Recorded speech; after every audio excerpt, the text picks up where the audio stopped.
કેમ છો દોસ્તો?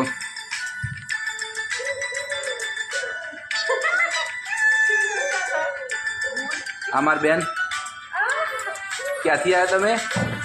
ઓયનો જ છી હવે. અમાર મમ્મી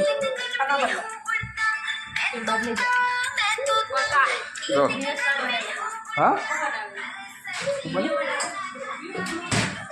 જો શું બનાવ્યું આજ?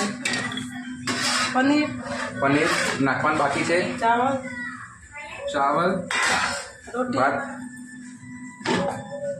લોટ ગુંદીને મૂક્યો છે. રોટી આ મસાલા કોના જીવનમાં ઓછો જ નાખવા પડી. દાળ દાળ ખોલીને દેખાડો.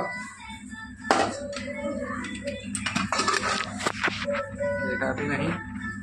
ઓહો હજી બાકી બનાવવાની. બનાવી છે. આ છે પાપડ, દાળ, પનીરનું શાક, ભાત, આ રોટલી.